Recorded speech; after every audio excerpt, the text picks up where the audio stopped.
the BJP's history-defying triumph in Uttar Pradesh, Goa and Uttarakhand and maiden victory in Manipur is eliciting a worrying response from a section of campaigners invested in dismantling Hindutva. Till now, this constituency was focused on militating against the ideological proponents of what they refer to as hardline Hindu chauvinism. But now, given the seemingly unstoppable growth in the acceptability of the BJP, the Lutyens crowd has begun to alter tack. Beyond plotting the downfall of the saffron leadership, it has begun to subtly assail the BJP voter too. Yes, viewers, as the BJP sweeptians doyens talked of how the BJP had succeeded in manipulating voters like you, and there might be many of you who voted for the BJP, to become bigots,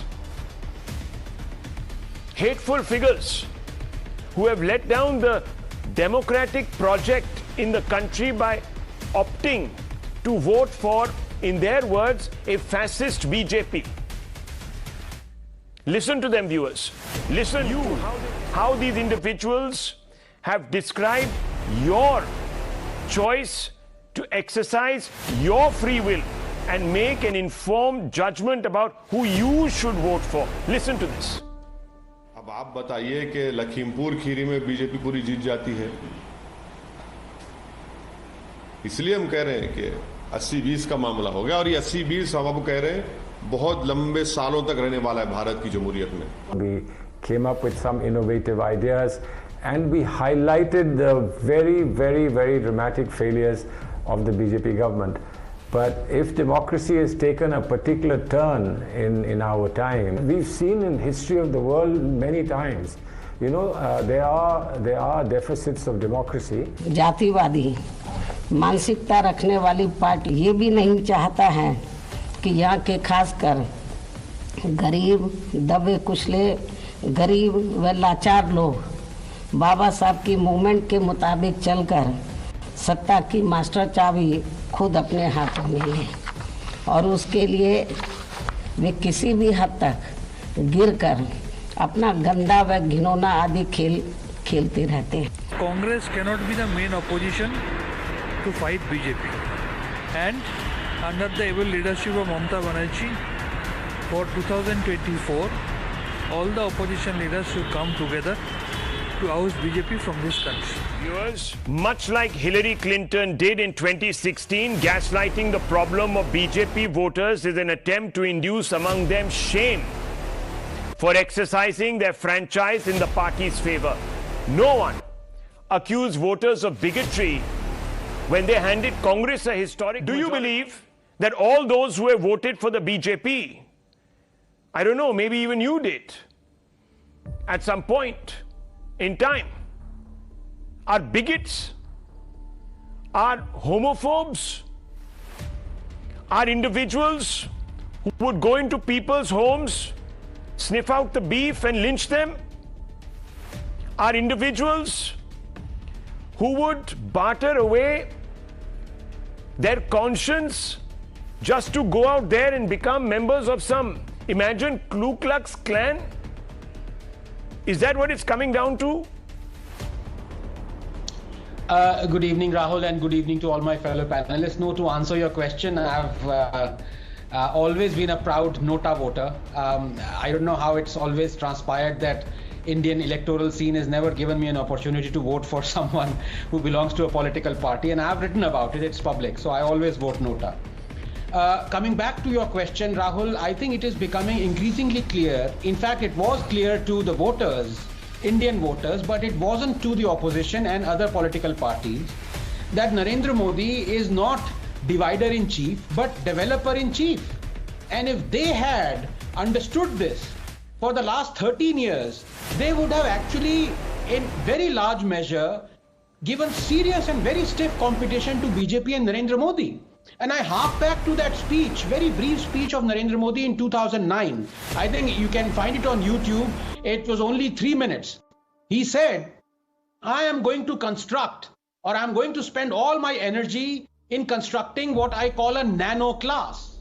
And if you look 13 years from 2009, it is this nano class which is a huge chunk of Mayawati's vote bank, of SP's vote bank, of Jatav's that you say, and of course he has placated a lot of other vote banks as well. It is this nano class that is consistently voting for BJP.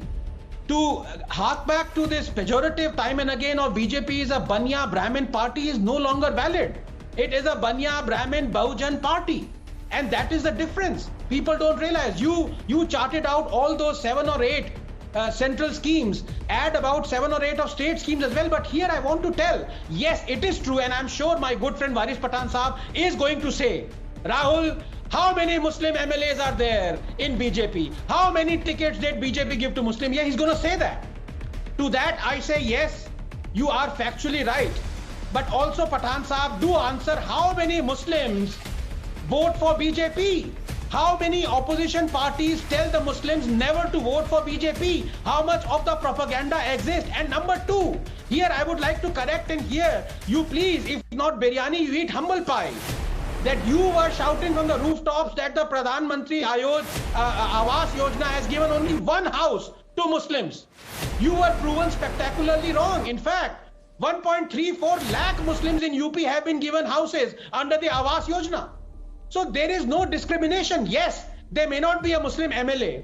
BJP has to work on it, but tali do haath se nahi bachti hai. Muslims also have to vote for the BJP, they know.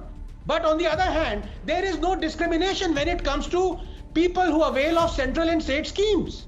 So there is no appeasement. People have to realize this. And BJP also has to realize that it has to move on. For example, in Deoband, did you know BJP has won in Deoband? Even though it is 45% Muslim population. Yes. So obviously a huge chunk of votes must have gone to BJP as well. Yes, there was vote cutting by BSP and SP. But that is a different matter. The point is Muslims have to realize that the future lies in not them being appeased, but in them taking part in national building and in availing of these schemes. Well, let me tell you that Goa, which is now becoming the favored retreat of the famed Khan Market gang as it wants to flee the alleged odium of Hindutva nationalism in the Hindi heartland.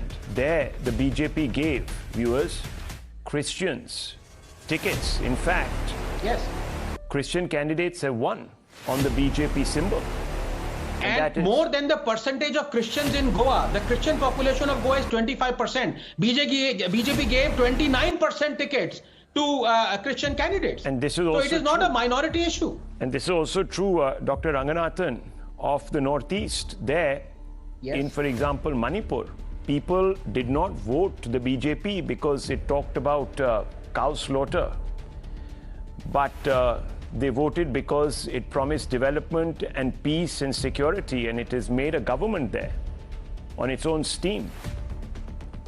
The chief minister incumbent doesn't require the support of any other, doesn't require the support of any other party. Very briefly, I take umbrage to what you said. Mr. Varis Pathan is actually a doctor. He's a spin doctor. But 2 points he said, Rahul, as you know, he very correctly, and he was expectedly, he was going to do it. He demonized the BJP voters. He said mindset problem hai. Mindset problem. Or yehi, as you said, basket of deplorables. And in fact, since yesterday, all the Congress leaders and workers have been demonizing Dalits for voting for BJP. You should see on social media how the Dalits are being demonized. So this is a common crux, but I want to ask Varis Pathan one question. Is it not true you talked about your leader, Mr. Owaisi? Varis Pathan Saab, just tell me yes or no. Is it not true that Mr. Owaisi said those Muslims, I'm sorry to use this pejorative, Rahul, but he said it. It is factually correct. He said, Jo Musalman Modi ko vote karte hain, wo chakke hain. What do you have to say about that? No, I know. It's false narrative, false statement. Nobody. When did he say it? Come on, show me, Anand Ranganathan. Where did he say? Where did he say? And when? Kindly allow me that he called. He would never use such kind of word as chakka. I would never. I am sure he would. You know, you show me. Anand Ranganathan, the words which have been used by the BJP and the campaigners. Worse words. I cannot even take those words in the national television, Mr. Anand Ranganathan. So two wrongs make a right. Asad Owaisi is the only person who said that, okay, we want to strengthen the democracy of the country, we should have a free and fair election. But these people, they got it 80 versus 20. Did Asad Owaisi got 80 versus 20? No. We were talking about development, we were talking about education, we were talking about empowerment, we were talking about improving the leadership in Uttar Pradesh. We said that 19% of the Muslims vote for a 7% Yadav when he becomes the chief minister. Why can't somebody from the 19%? He was talking about 15 crore, yes. Why can't you're right. Now, one second. Advocate. 19%. Advocate. Now, we don't want to be an advocate for the devil. Now, please. Now,